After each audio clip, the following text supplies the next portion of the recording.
paz do Senhor Jesus. Por favor, obrigado. Abra sua Bíblia comigo, carta de Paulo aos Colossenses, no capítulo de número 2. Carta de Paulo aos Colossenses, capítulo de número 2. Vamos ler, por gentileza, a partir do versículo 1, que está escrito assim: porque quero que saibais quão grande combate tenho por vós e pelos que estão em Laodiceia, e por quantos não viram o meu rosto em carne, para que os seus corações sejam consolados e estejam unidos em amor e enriquecidos da plenitude da inteligência, para conhecimento do mistério de Deus, Cristo, em quem estão escondidos todos os tesouros da sabedoria e da ciência. Digo isto para que ninguém vos engane com palavras persuasivas, porque assim, ainda que esteja ausente quanto ao corpo, contudo em espírito estou convosco, regozijando-me e vendo a vossa ordem e a firmeza da vossa fé em Cristo. Como, pois, recebestes o Senhor Jesus Cristo, assim também andai nele, arraigados, edificados nele e confirmados na fé, assim como fostes ensinados, crescendo em ação de graças. Glória a Deus. Tomem o vosso assento. Queridos irmãos, no capítulo 2 da carta de Paulo aos Colossenses, nós temos uma porção da intenção de Paulo nesta carta apologética. É fazer com que a igreja reconheça sua identidade em Cristo Jesus e não se deixar ser levada pelos falsos ensinos, falsos mestres, falsos ensinamentos, homens falsos, com ensinamentos falsos, distorcendo o verdadeiro evangelho e a verdadeira sabedoria. A igreja enfrentava 3 problemas basilares. O primeiro era a tentativa do resgate da tradição judaica para o culto. Vocês podem crer em Jesus, mas podem trazer os costumes judaicos, o sistema do tabernáculo, a lei de Moisés, e assim a gente mescla o evangelho de vocês com a tradição judaica e a gente cultua. Paulo fala disso na conclusão do capítulo 2, dizendo que tudo isso simplesmente apontava para Cristo, era simplesmente uma sombra. O segundo problema era o misticismo. Eles estavam valorizando por demais a sobrenaturalidade. Era como se quisessem e vissem milagres toda hora.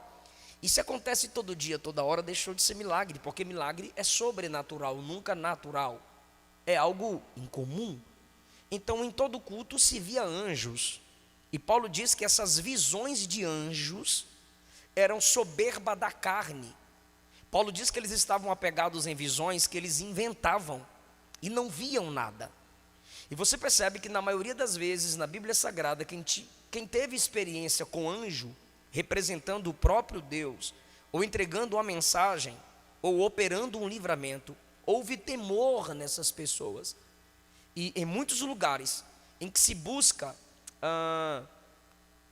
de modo anormal, mesmo sendo nós pentecostais, continuistas, tendo nós uma adoração fervorosa, a gente percebe que em nosso tempo corremos o mesmo risco.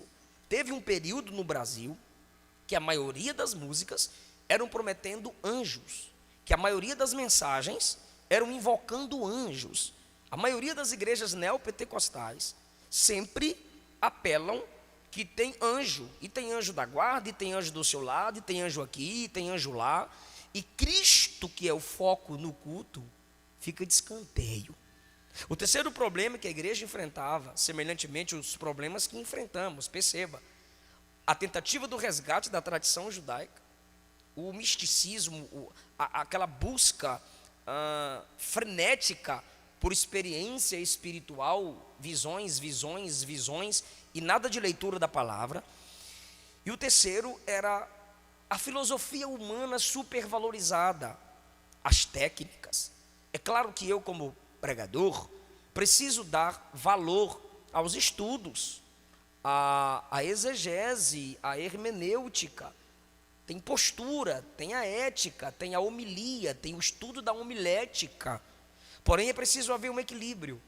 E há muitos lugares em que a sabedoria humana, o conhecimento humano, o pior de tudo é que em muitas igrejas já estão criando, que eu nunca vi, mas já é o que se mais fala pelos netcrentes, aqueles que só falam na internet e só pregam lá, porque existe o teólogo na internet e o teólogo da internet. Existe o pastor na internet e o pastor da internet. E os homens com vários tipos de teorias que se chamam de teologia, fazendo com que as pessoas olhem simplesmente para dentro de si mesmas, e assim com suas sabedorias, conhecimentos e misturas de filosofias humanas, não abrem mais as escrituras. Não se há o interesse pela mensagem sagrada, principalmente centrada na pessoa de Cristo Jesus. E muitas igrejas, através de falsos ministros e alguns pastores, no afã de encher a sua igreja de pessoas vazias de Deus, pois não se aprofundam na riqueza da palavra, abrem o espaço para esse tipo de gente, que às vezes tem muita fama, mas nenhum conteúdo, não tem nenhum compromisso com a igreja local, não tem cheiro de ovelha, e se alimenta dos conhecimentos humanos e terrenais. E um dos exemplos é o coach na tribuna pregando para uma igreja salva por Cristo, e tal coach nunca ministra para a igreja a mensagem da salvação. Tem o seu valor? Tem o seu lugar? Tem. Agora, pregação da palavra, se valendo de técnicas do coach, e dizer que aquilo é pregação, é um desrespeito com os verdadeiros pregadores do evangelho, e um desrespeito com a Bíblia Sagrada. Precisamos entender que esses problemas que a igreja enfrenta é realidade, mas não é novidade. O resgate da tradição judaica para os cultos, eu sei que vocês já viram. E eu até evito pregar em certas igrejas. E quando eu prego, pode ter certeza, eu chamo o líder, eu faço perguntas ao pastor. Teve igreja que eu vi, essa eu não estive pregando, o cabra estava no púlpito, vestido como Moisés, com um cajado na mão. O mar vai se abrir aqui hoje. Numa outra igreja que eu preguei, não vou citar aqui o local, porque qualquer coisa fazem polêmica, eu estou aqui pregando, e de repente do meu lado, quando a igreja dava glória a Deus, o irmão tocou o chofar, poró. Falei, Jesus voltou, e eu fiquei. Olhei para a direita, era o irmão tocando chofar. E eu disse, é necessário isso? Cheguei lá nele, perguntei, é necessário isso? Está me assustando toda hora. Ele disse, é o nosso estilo, o povo de Deus tinha chofar. Fui em outra igreja interior do Pará e tinha 3 cadeiras na tribuna, amarela, branca e verde. Eu me prostrei para orar na amarela, e o obreiro disse, é a cadeira do Espírito Santo. Aí eu fui na vermelha, é a cadeira de Jesus. Aí eu falei, aqui é do Pai. É do Pai. Eu passei a mão na cadeira e disse, desculpa, Trindade. E perguntei ao pastor, que hoje é meu amigo, todo seminário que eu faço presencialmente, ele vai, né, pastor Ednilton? Tirou as cadeirinhas, né, vaso?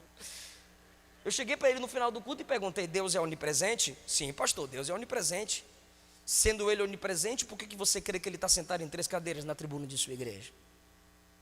Você crê que ele é onipresente, coloca 3 cadeiras na tribuna para dizer que ele está sentado ali. Não, pastor, é só para honrá-lo. Como é que você honra um Deus onipresente dando 3 cadeiras para ele? Você está dizendo, limita-se aqui. O que é isso? A tentativa do resgate do hebraísmo para as nossas igrejas. Mas a igreja que estuda as escrituras sagradas e conhece Jesus e já estudou Hebreus, sabe que tudo apontava para Cristo e já se cumpriu em Cristo. A porta do tabernáculo, Jesus disse: eu sou a porta. O altar do holocausto, Jesus já cumpriu o sacrifício por nós. O altar de incenso, ele é o nosso sumo sacerdote. O pão da mesa da presença, ele é o pão vivo que desceu do céu. A arca, que é símbolo da presença, ele enviou o Espírito Santo a nós. O candelabro, que é a luz, ele disse: eu sou a luz do mundo. E o Santo dos Santos, que só entrava o sumo sacerdote, ele já rasgou o véu. E aqui está o sacerdócio real, que a qualquer hora é só fechar os olhos, ou até sem fechar o olho pode orar e entrar na santa presença do nosso Senhor Deus. A gente não precisa hebraizar o culto. O cristianismo é seco. O cristianismo é seco, é enxuto. Não precisa de muitas invencionices, irmão. Não precisa enfeitar. A mentira tem que ser enfeitada para gerar impacto. Mas a verdade, quanto mais simples, ela é impactante. É a preocupação de Paulo para não nos afastarmos da simplicidade que há em Cristo. Então, os gnósticos pregavam a sabedoria oculta nos livros e dizia: se vocês não têm acesso ao conhecimento que estão nos livros, lembra-nos a Idade Média. Se vocês não têm acesso aos conhecimentos escondidos nas profundidades dos livros, vocês não podem ser salvos, porque a salvação vem pelo conhecimento. Eram homens que valorizavam as sabedorias humanas. Já estive pregando em 2 igrejas.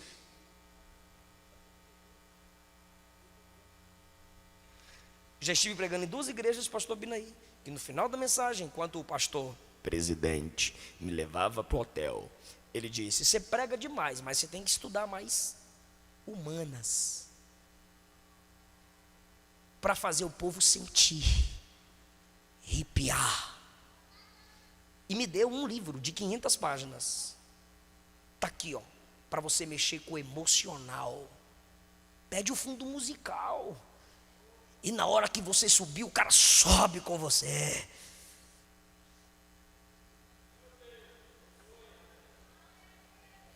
E tem técnicas para que eu mexa com a sua emoção, te fazendo desprezar a razão. Essa é a preocupação de Paulo. Vou entrar no texto agora. A igreja era atacada pela tentativa do resgate do sistema judaico, pelo misticismo. É muito anjo, é muito fogo. Miguel está aqui, Miguel está ali. A irmã sonhou com um anjo louro dos olhos azul, diz que é o anjo. Eu estou vendo o anjo. E a gente tem que dar glória. E se você não der glória, você é frio, você é morto. Estão tentando impor, e estão chamando isso de pentecostalismo. Não é. Não é. Se esse for o pentecostalismo, a gente não é bíblico.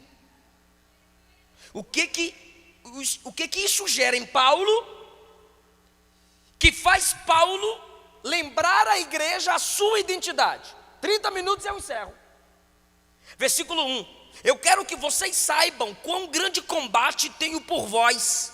Paulo está dizendo: essas heresias, esses falsos pregadores me tornam pastor guerreiro. Deus sabe das batalhas nos corações de nossos líderes. Deus sabe dos combates nos corações de cada pastor que se esforça para que sua igreja se desenvolva na doutrina bíblica. Que tipo de combate Paulo está falando? Primeiro, um combate na oração, pois ele está distante dos irmãos. Ele diz: eu tenho combate por vós, pelos que estão em Laodiceia, outra igreja com a qual ele se preocupa, e por todos que não viram o meu rosto em carne. Ele está dizendo: eu tenho igrejas plantadas, tenho discípulos que nunca me viram pessoalmente, e eu estou preso aqui em Roma, doidinho para estar pessoalmente aí, para encarar esses falsos mestres cara a cara. Esse é o combate que eu tenho. Eu estou agoniado aqui, trancado. Daqui a pouco minha cabeça rola. Só que mesmo debaixo de ameaça de Nero, eu estou agoniado. A expressão combate aqui é agonia. Eu estou agoniado de não estar aí ensinando vocês. Eu estou agoniado de não estar aí falando cara a cara com esses hereges. Eu quero combater contra eles. Mas como eu não posso combater contra eles na pregação, eu estou combatendo por vocês em oração. Irmão, qualquer distância é encurtada pelo poder da oração. Porque eu perto eu faço, agora eu orando não há nada longe do Deus que é onipresente, Ele faz. Então Paulo, o combate de Paulo aqui é a intercessão. Como é que nós combatemos com e pelos nossos irmãos? Orando. Perceba que Paulo escreve o conteúdo, mas intercede. Paulo exorta a igreja como profeta, mas intercede por ela como sacerdote. Deus não usa na autoridade de profeta quem não tem um coração de sacerdote. O mesmo Paulo que escreve para teologizar é o Paulo que intercede para que a igreja não fracasse. Esse combate, essa agonia é na intercessão. É uma lição para mim como pregador e pastor, para que quando eu for orar eu não simplesmente diga Deus me usa. Aí o combate é pessoal. Eu tenho que dizer Deus fala com a sua igreja, me usa para a sua igreja e faça com que a sua igreja esteja conectada como eu estou em seu espírito, e que eu me conecte ao espírito que a igreja está conectada. Isso é intercessão, é o combate de Paulo. É um combate apologético e é um combate na intercessão, porque quem ora guerreia. Por isso que Efésios capítulo 6, Paulo fala da oração só no versículo 18, mas ele fala das armas a partir do versículo 10. Tomem o capacete da salvação, a couraça da justiça, o cinto da verdade, a sandália do evangelho, o escudo da fé, por último, a espada do Espírito, e ore em todo o tempo. Olhem todas as armas: capacete, couraça, cinto, sandália, escudo, espada, e ele encerra dizendo: orem. Porque quando você diz eu estou indo orar, você está entrando num campo de guerra. Dá sono, quem não te ligava há 3 anos te liga, o que tu tinha esquecido há 3 meses tu lembra. Esse aleluia, esse é Jesus, é porque é mesmo. Aí tem uns crentezinhos, né? Eu amo orar, é um doce orar, é uma maravilha orar. É combate. Combate em você, contra você. Anjos guerreando, como na experiência de Daniel. Irmão, nós movemos reinos enquanto oramos. Reinos humanos, reino demoníaco e reino de anjos que trazem a resposta da oração para quem ora. Paulo diz: eu estou na prisão, mas eu estou em combate. Olha a batalha do líder, sabendo dos ataques contra a igreja, para que os seus corações sejam consolados. A expressão consolado aqui, irmão, não é a ideia do Espírito Santo fazendo cafuné. Não é a ideia do Espírito Santo chegando no crente: chora não. Não, irmão, se for o Espírito Santo vai dizer: chore mais, se quebrante mais. É um coração quebrantado que eu não rejeito. Espírito Santo, ora por mim. Oro não. A promessa é que eu oro, eu intercedo. Interceder não é orar por, é orar com. É tu de joelho aqui e eu intercedendo na divindade. Tá bom? Para com esse negócio de evangelho de ursinhos carinhosos. Consolados aqui é encorajado. Você cai, você peca, o Espírito Santo te convence. Aí as pessoas pegam e se convencem e dizem assim: o Espírito não acusa, o Espírito convence. O convence é mais humilhante. Por quê? Porque a sua carne quer justificar. Não foi eu, foi ele. Eu não queria, mas eu caí. Eu não sou isso. Eu sou top, mas foi só uma escorregadinha. Você tenta se justificar. O Espírito chega e diz: pecou, pecou, pecou, pecou, caiu, mentiu, falhou, pecou sim, se arrepende, pecou, bora, cai de joelho, levanta rapaz, levanta a cabeça, eu vou te restaurar. Pecou, você é pobre, miserável, cego, nu, dependente da minha graça, você pecou. Quando você é convencido, aí ele gera um arrependimento, você se arrepende, é restaurado, é levantado, e a glória da segunda casa é maior do que a primeira.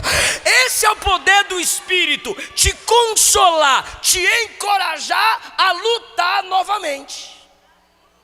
O meu combate em oração é para que vocês sejam encorajados. Ou seja, se os falsos mestres estão falando lá, se levantem e falem contra eles.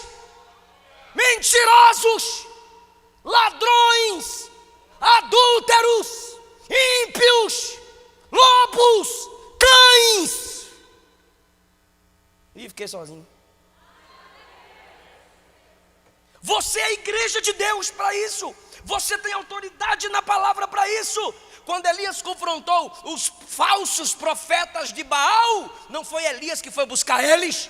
Elias olhou para o povo e disse assim: tragam eles a mim. O povo trouxe os falsos e Elias, espada no bucho, espada no bucho, espada no bucho. Precisa matar os outros não, mas denuncia. Pergunta para ele, me prova na Bíblia. Evangelho diluído, enganando seus filhos, nossos jovens, alargando a porta estreita. A igreja tem que ser encorajada.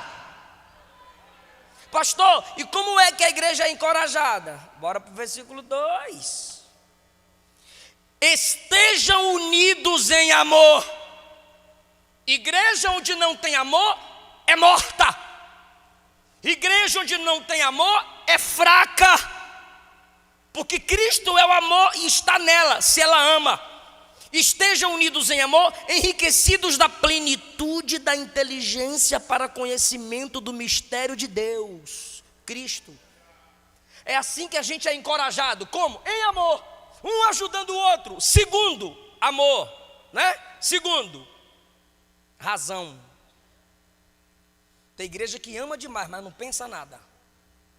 E tem igreja que pensa muito, mas não ama nada. Ah, pastor, mas aí é só no céu. Colossenses é uma cidade chamada Colossos. Isso aqui é terra. O meu combate é que vocês amem. O meu combate é que vocês pensem. Sejam... Irmão, é a segunda vez que ele fala. Capítulo 1, versículo 9, ele ora pela mesma coisa. Capítulo 1, versículo 10, ele ora pela mesma coisa. Capítulo 1, versículo 7, ele diz assim: vocês aprenderam com Epafrodito, ou Epáfras. E no versículo de número 7, ele diz: arraigados e edificados e confirmados na fé como fostes ensinados. São várias expressões de conhecimento, sabedoria e entendimento. Porque não é porque, quer dizer, não é porque você é pentecostal que você é proibido de pensar. John Stott escreveu: crer é também pensar. Alcancem a plenitude da inteligência. Para quê? Para o conhecimento do mistério de Deus. E quem é o mistério de Deus? Ele diz: Cristo. Pastor, mas para quem Cristo é mistério? Para quem não medita nele, para quem não busca ele, para quem não estuda sobre ele, para quem não canta sobre ele, para quem não prega sobre ele, para quem não tem fome sobre ele. O que os gnósticos diziam? A verdadeira salvação está no conhecimento oculto nos livros, que é de onde vem a palavra apócrifo. Conhecimento oculto, aquilo que é oculto aos olhos humanos. Eles diziam: vocês não podem ser salvos porque vocês não têm acesso ao mistério do conhecimento. Aí Paulo diz: vocês têm que ter inteligência em amor na igreja para ter acesso ao mistério de Deus, Cristo. O mistério deles está escondido em livros. O mistério de Deus está revelado em uma pessoa, Cristo. Aí ele diz no versículo 3: em quem, não é no que, em quem estão escondidos todos os tesouros da sabedoria e da ciência. Na conclusão do capítulo 2, ele bate na tradição judaica, sendo resgatada para o culto cristão, e ele bate no misticismo, e agora ele está batendo no gnosticismo. Vocês dizem que a salvação está no conhecimento oculto dos livros, que só é dado a alguns homens, mas ele escreve para a igreja inteira e diz: há um mistério que pode ser revelado a qualquer servo de Deus, é só buscar a Cristo, porque os tesouros, aleluia, da sabedoria, capacidade de fazer o que aprendeu, e do entendimento, capacidade de aprender, está em Cristo. Eu vou repetir porque eu falei rápido. Em Cristo estão escondidos os tesouros da sabedoria e do conhecimento. O que é o conhecimento que vem de Cristo? A capacidade para aprender. E o que é a sabedoria? A capacidade para praticar o que aprendeu de Cristo. Então, peraí. Os patriarcas apontavam para quem? Jesus. Quando o pai disse em Êxodo 12 a Abraão: em ti serão benditas todas as famílias da terra, estava falando de Cristo, pois através de Cristo o evangelho seria anunciado a todas as famílias da terra. Na morte de Isaac, quem estava sendo pré-anunciado, morrer e ressuscitando? Jesus. Desde os patriarcas, profetas, Pedro disse que os profetas em seu espírito sentiram, sofreram por antecipação os sofrimentos de Cristo. As experiências de Moisés e do povo, Paulo disse aos coríntios e Paulo disse aos romanos, que o que eles viveram foi para nos consolar e apontavam para as experiências que a igreja teria e tem com Cristo Jesus. A rocha que seguia era Cristo. Tudo apontava para Jesus. E quando Jesus chega, a sabedoria máxima é revelada. O verbo, o logos, a sabedoria divina se fez carne, andou entre nós, cheio de graça e de verdade. Maria desligou-se de tudo, sentou-se aos pés de Jesus para ouvir a sabedoria que vinha dele. João 7, os soldados foram enviados para prender Jesus. E quando eles chegaram lá para prender Jesus, eles que foram presos pela sabedoria da pregação de Jesus, eles ficaram ouvindo Jesus pregar. E quando eles voltaram para aqueles que os enviaram, perguntaram: por que vocês não trouxeram ele? Sabe qual foi a resposta dos soldados? A gente não conseguiu sair de lá, porque nunca vimos ninguém falar como aquele homem. Aleluia! No último versículo do capítulo 7, segundo escreveu Mateus, a Bíblia diz que as multidões estavam encantadas com a sabedoria e a autoridade que Jesus pregava. Quando Jesus pregou numa sinagoga perante seus patrícios, homens de sua pátria, os homens olharam para ele e perguntaram: de onde vem tanta sabedoria? Não é este o carpinteiro de Nazaré? Não estão aqui seus irmãos e suas irmãs? De onde vem essa sabedoria? A Bíblia diz que Jesus crescia na infância ainda em graça e sabedoria.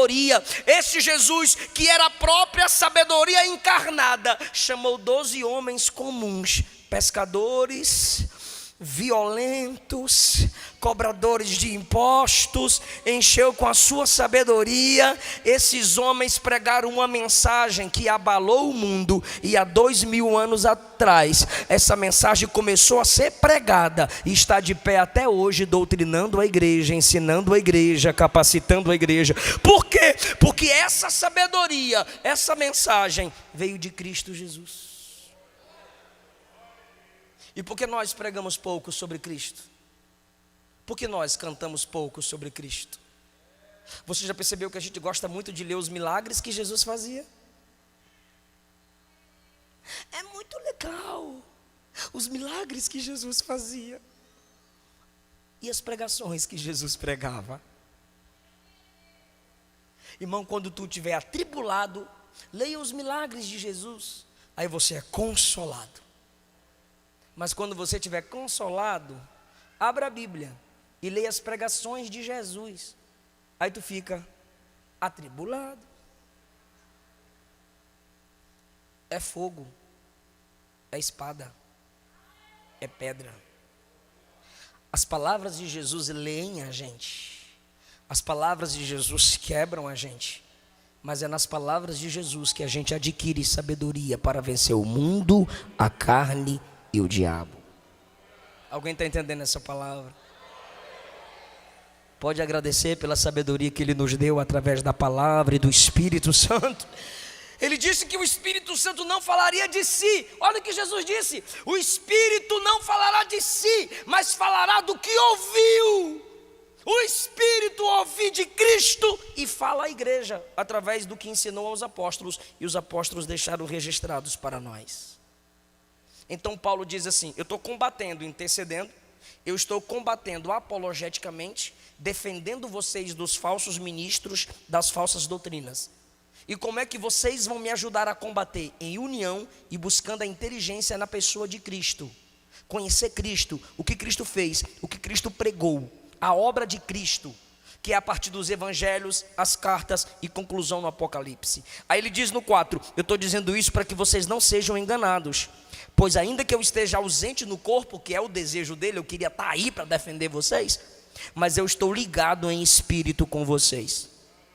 Aí agora ele começa a aplicar o que a igreja deve saber. Quem está me ouvindo?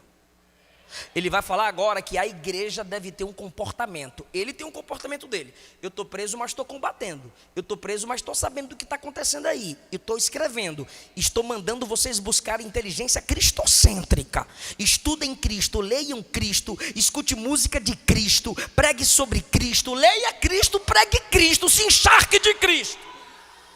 Ele está combatendo, ele está escrevendo, ele está fazendo a igreja voltar para Cristo. Aí agora, esse é o coração do pastor Paulo, é a preocupação dele. E agora ele vai dizer quem é a igreja.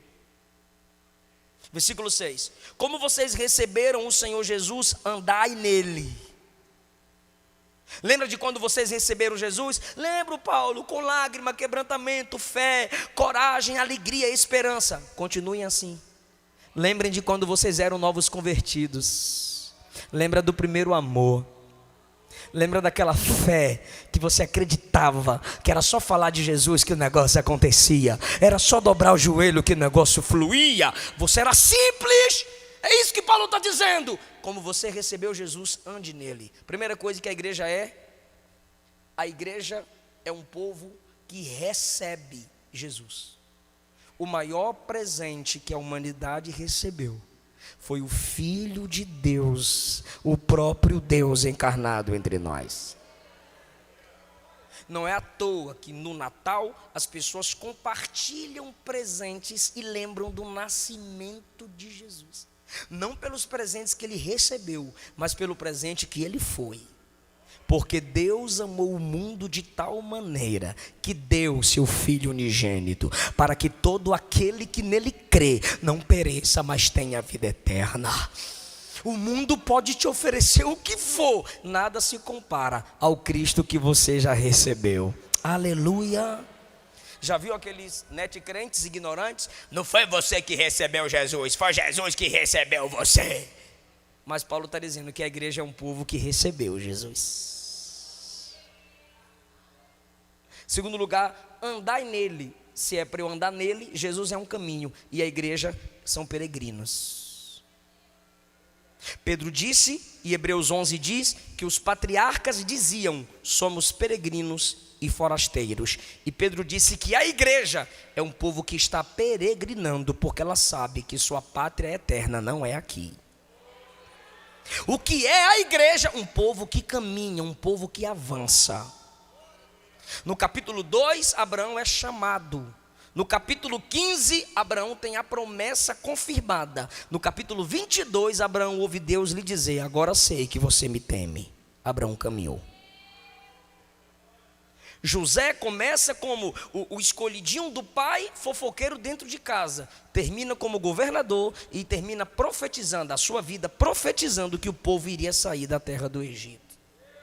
Daniel começa no capítulo 1 como um dos sábios, no capítulo 2, líder dos sábios, no capítulo 4, conselheiro do rei, no capítulo 5, terceiro governador na Babilônia, no capítulo 6, líder de 119 homens.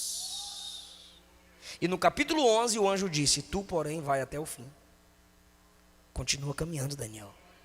Ezequiel 47, o anjo diz, vem águas dos pés, vem águas do joelho, vem águas dos lombos, vem mais, águas profundas que eu não conseguia nadar. A igreja é um povo que caminha. Olhe para trás, quem era você? Olhe para você agora, você se desenvolveu em quê?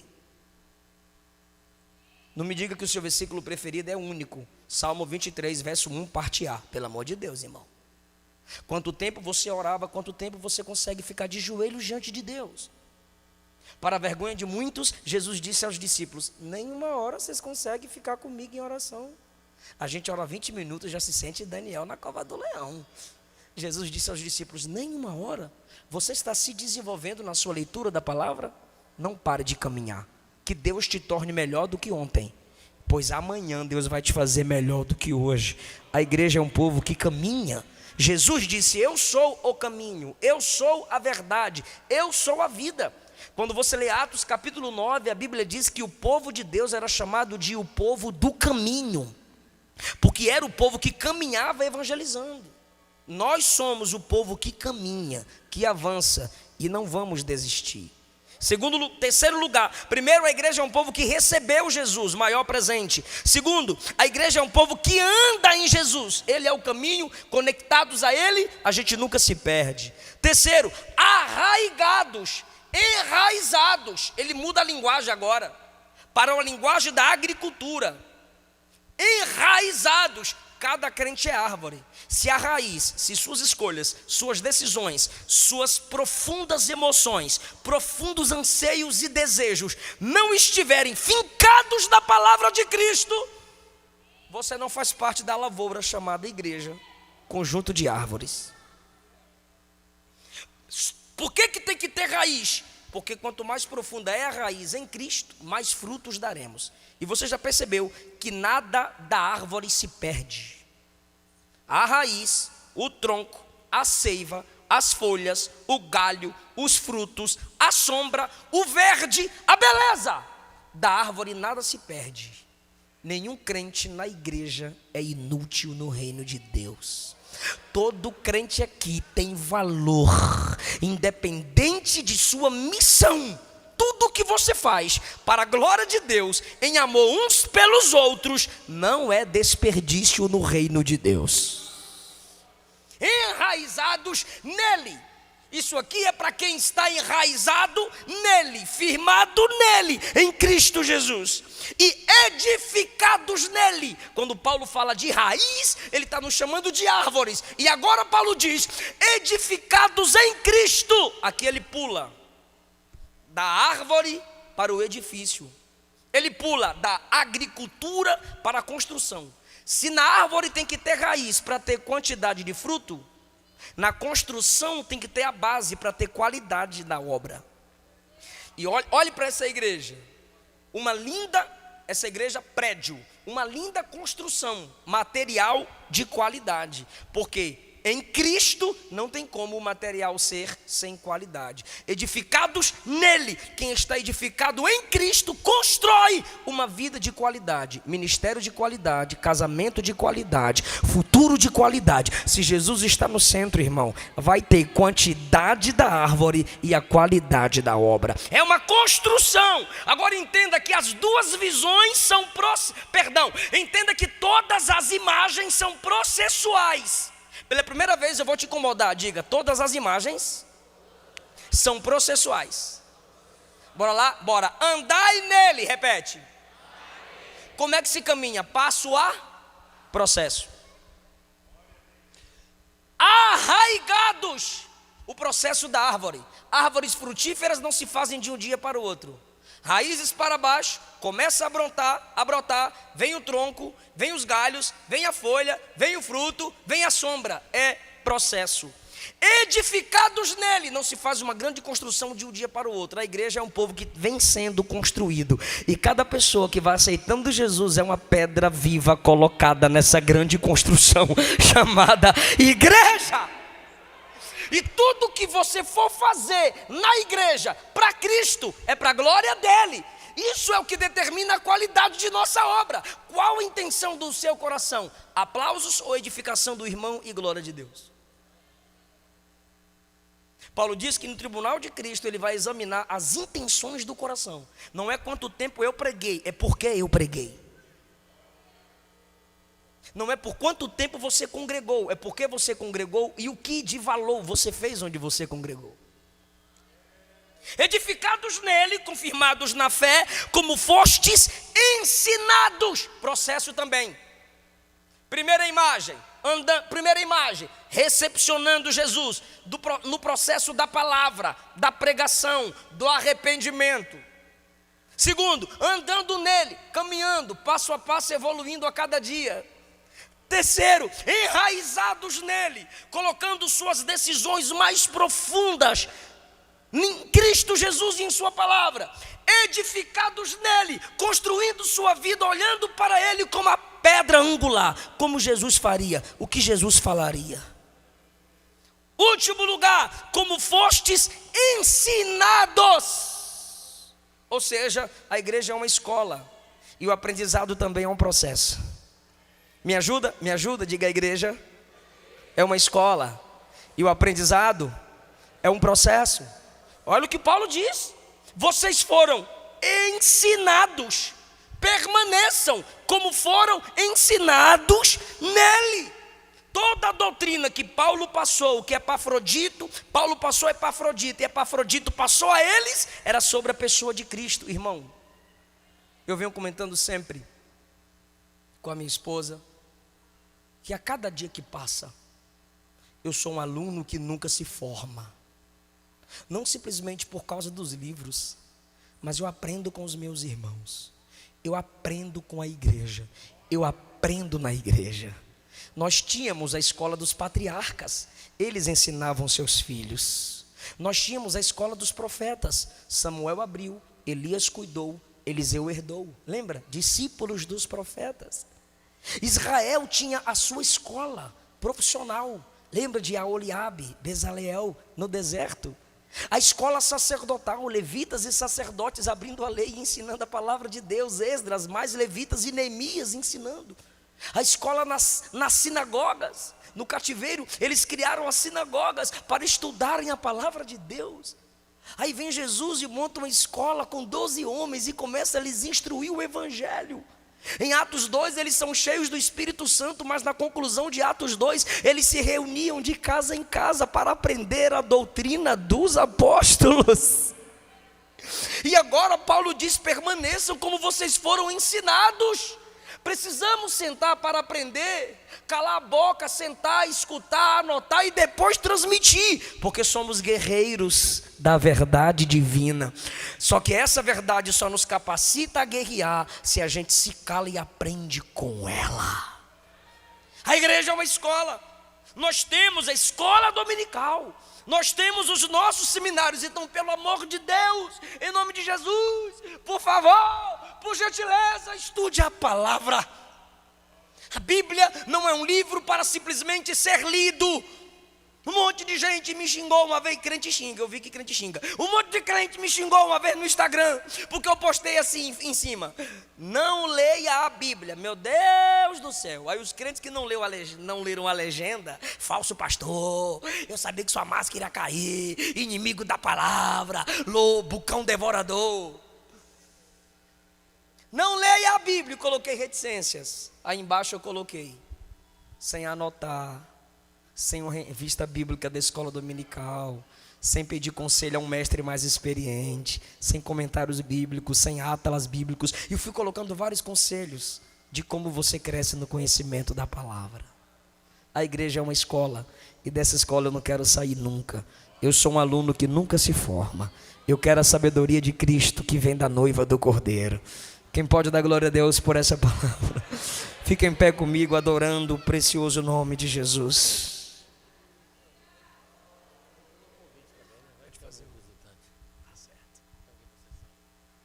Senhor Jesus, obrigado pela sua poderosa palavra.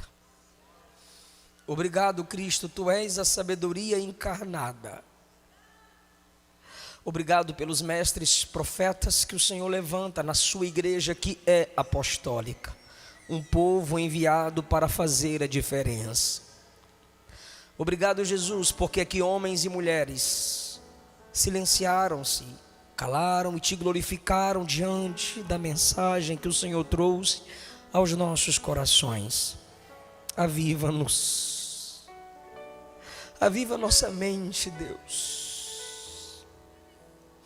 para com palavras de sabedoria cristocêntrica darmos aos homens a razão da nossa fé. Perdoa nossas ignorâncias, perdoa nosso desprezo à sua palavra. Perdoa, Senhor, nossas infantilidades diante do texto bíblico, perdoa. Perdoa, Senhor, por muito tempo termos desprezado o conhecimento bíblico teológico. Perdoa, Senhor, porque por muito tempo nós abrimos o espaço para o antropocentrismo dentro de nossas igrejas. E cantamos colocando o homem no centro.